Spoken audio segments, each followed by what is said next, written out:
ನಮಸ್ಕಾರ ಫ್ರೆಂಡ್ಸ್, ನಾನು ಶಿವರಾಜ್ ಪಾಟೀಲ್. ನಿಮಗೆ ಟುಡೇಸ್ ಇನ್ವೆಸ್ಟ್ಮೆಂಟ್ ಯೂಟ್ಯೂಬ್ ಚಾನಲ್ಗೆ ಸ್ವಾಗತ. ಸೊ ನಾಳೆ ದಿನ 15th ನವೆಂಬರ್ ಗುರುನಾನಕ್ ಜಯಂತಿ ಇರೋ ಕಾರಣ NSE BSE stock market close ಇರುತ್ತೆ.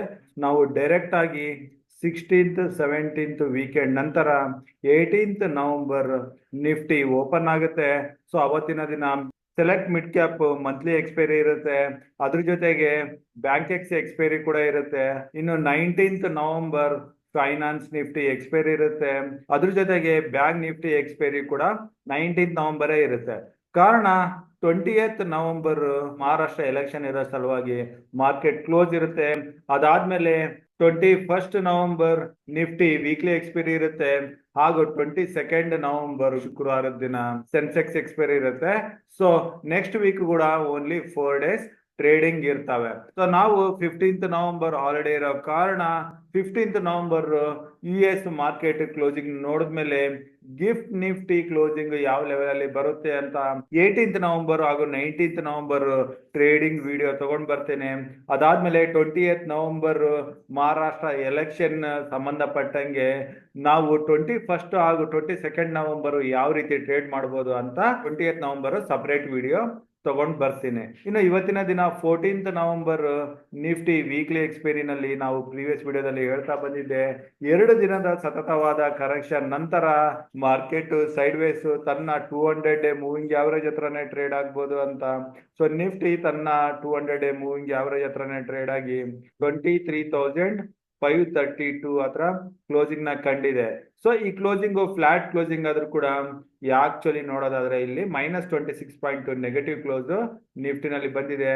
Mid cap Nifty select mid cap ನಿಫ್ಟಿನಲ್ಲಿ 29 ಪಾಯಿಂಟ್ಸ್ ಪಾಸಿಟಿವ್ ಆದ್ರೆ ಬ್ಯಾಂಕ್ ನಿಫ್ಟಿ 91 ಪಾಯಿಂಟ್ಸ್ ಪಾಸಿಟಿವ್ ಅಲ್ಲಿ ಕ್ಲೋಸ್ ಆಗಿದೆ. ಇನ್ನು India volatility index India VIX ಇವತ್ತಿನ ದಿನ 5% ವರೆಗೆ ಕರೆಕ್ಷನ್ ನ ಕಂಡು ಈಗ 10 ಡೇ ಮೂವಿಂಗ್ ಆವರೇಜ್ ಕೆಳಗಡೆ ಬಂದು 20 ಡೇ ಮೂವಿಂಗ್ ಆವರೇಜ್ ಹತ್ರ ಕ್ಲೋಸಿಂಗ್ ನ ಕಂಡಿದೆ. ಇನ್ನು ಈ ಫಿಯರ್ ಇಂಡೆಕ್ಸ್ ಕಡಿಮೆ ಆಗ್ತಾ 14 ಕೆಳಗಡೆ ಬಂದ್ರೆ ಮಾರ್ಕೆಟ್ ಅಲ್ಲಿ ಬರ್ತಿರೋ ಕರೆಕ್ಷನ್ ಟೆಂಪರರಿ ಕಡಿಮೆ ಆಗಿದೆ ಅಂತ ನಾವು ಎಕ್ಸ್ಪೆಕ್ಟ್ ಮಾಡ್ಬೋದು. ಇದು 14 ಮೇಲೆ ಇರೋವರೆಗೂ ಮಾರ್ಕೆಟ್ ಅಲ್ಲಿ ರಿಸ್ಕ್ ಇದ್ದಿದ್ದೆ. ಇನ್ನು ಇಂಡಿಯನ್ ಮಾರ್ಕೆಟ್ ಮೂವ್ಮೆಂಟ್ ಗೆ ಇಂಪಾರ್ಟೆಂಟ್ ಆಗಿ ನಾವು ಡಿಪೆಂಡ್ ಆಗಿರೋದು ಬ್ರೆಂಟ್ ಕ್ರೂಡ್ ಆಯಿಲ್ ಈಗ 72 ಹತ್ರ ಇದೆ. ಸೊ ಈಗಿನ ಲೆವೆಲ್ ಇಂದ ಇದೇ ಲೆವೆಲ್ ಅಲ್ಲಿ ಫ್ಲಾಟ್ ಆಗಿ ಟ್ರೇಡ್ ಆಗ್ತಾ ಕೆಳಗಡೆ ಬರೋಕೆ ಶುರು ಆದ್ರೆ ಮೇ ಬಿ ಅದು ನಮ್ಮ ಇಂಡಿಯನ್ ಮಾರ್ಕೆಟ್ಗೆ ಹೆಲ್ಪ್ ಆಗ್ಬೋದು. ಏನಾದ್ರೂ ಬ್ರೆಂಟ್ ಕ್ರೂಡ್ ಆಯಿಲ್ ಅಗೇನ್ 74 ಕಡೆ ಹೋದ್ರೆ ಅದು ಇಂಡಿಯನ್ ಮಾರ್ಕೆಟ್ಗೆ ನೆಗೆಟಿವ್ ಆಗೋ ಚಾನ್ಸಸ್ ತುಂಬಾನೇ ಇದೆ. ಅದ್ರ ಜೊತೆಗೆ US ಬಾಂಡ್ ಈಲ್ಡ್ 10 years ನಾವು ಇಲ್ಲಿ ನೋಡಿದ್ರೆ ಇದು ಪೀಕ್ ಅಲ್ಲಿ ಇದೆ. So Donald Trump again president ಆಗಿ ಬರ್ತಿದ್ದಾರೆ ಅಂತ ನ್ಯೂಸ್ ಬಂದ್ಮೇಲೆ US ಮಾರ್ಕೆಟ್ ಅಲ್ಲಿ ರ್ಯಾಲಿ ಬಂದ್ರೆ ಕೂಡ ಇಂಡಿಯನ್ ಮಾರ್ಕೆಟ್ ಅಲ್ಲಿ ಕರೆಕ್ಷನ್ ಬರೋಕೆ ಇದು ಕೂಡ ಒಂದು ಕಾರಣ. ಸೊ ಇದು ಈಗಿನ ಲೆವೆಲ್ ಇಂದ ನಿಧಾನವಾಗಿ ಕಡಿಮೆ ಬರ್ತಾ ಹೋದ್ರೆ ಅದು ಇಂಡಿಯನ್ ಮಾರ್ಕೆಟ್ ಅಲ್ಲದೆ ಏಷ್ಯನ್ ಮಾರ್ಕೆಟ್ಗೂ ಹೆಲ್ಪ್ ಆಗೋ ಚಾನ್ಸಸ್ ತುಂಬಾ ಇರುತ್ತೆ. ಸೊ ಇದನ್ನ ಕೂಡ ನಾವು ಸತತವಾಗಿ ಟ್ರ್ಯಾಕ್ ಮಾಡ್ಬೇಕಾಗುತ್ತೆ.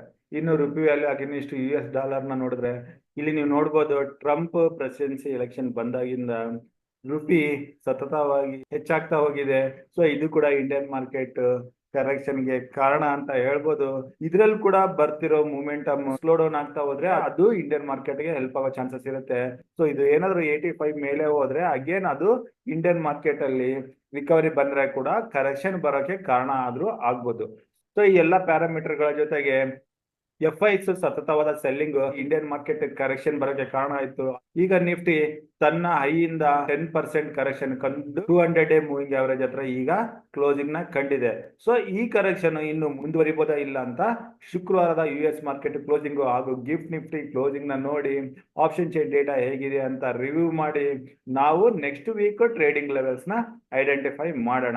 ಸೊ ನಾನು ಕೊಟ್ಟಿರೋ ಮಾಹಿತಿ ಇಷ್ಟ ಆದಲ್ಲಿ ಇನ್ನೂ ಏನಾದರೂ ಹೆಚ್ಚಿನ ಮಾಹಿತಿ ನಿಮ್ಗೆ ಬೇಕಾಗಿದ್ರೆ ಸ್ಟಾಕ್ ಗಳನ್ನ ಯಾವ್ದಾದ್ರು ಕವರ್ ಮಾಡಬೇಕು ಅಂತ ಇದ್ರೆ ಅದನ್ನ ನನಗೆ ಕಮೆಂಟ್ ಬಾಕ್ಸ್ ಮೂಲಕ ತಿಳಿಸಿ. ನಮ್ಮ ಡೈಲಿ ಅನಾಲಿಸಿಸ್ ಅಲ್ಲಿ ಯಾವ್ದಾದ್ರು ಎಕ್ಸ್ಟ್ರಾ ಪಾಯಿಂಟ್ ಆಡ್ ಮಾಡ್ಬೇಕಂದ್ರೆ ಕೂಡ ಅದನ್ನ ನಮ್ಗೆ ತಿಳಿಸಿ ಕಮೆಂಟ್ ಬಾಕ್ಸ್ ಮೂಲಕ. ಸೊ ಅವಾಗ ನಾವು ನಿಮ್ಗೆ ಇಷ್ಟ ಆಗೋ ಪ್ರಕಾರ ಒಳ್ಳೆ ಅನಾಲಿಸಿಸ್ ತಗೊಂಡ್ ಬರಕ್ಕೆ ಹೆಲ್ಪ್ ಆಗುತ್ತೆ. ಸೊ ಇಷ್ಟ ಹೇಳ್ತಾ ಇವತ್ತಿನ ವಿಡಿಯೋ ಇಲ್ಲಿಗೆ ಮುಗಿಸ್ತಾ ಇದ್ದೀನಿ. ನಾನು ಕೊಟ್ಟಿರೋ ಮಾಹಿತಿ ಇಷ್ಟ ಆದಲ್ಲಿ ಲೈಕ್ ಮಾಡಿ, ಚಾನಲ್ ಸಬ್ಸ್ಕ್ರೈಬ್ ಮಾಡಿಲ್ಲ ಅಂದ್ರೆ ಸಬ್ಸ್ಕ್ರೈಬ್ ಮಾಡಿ. Thank you.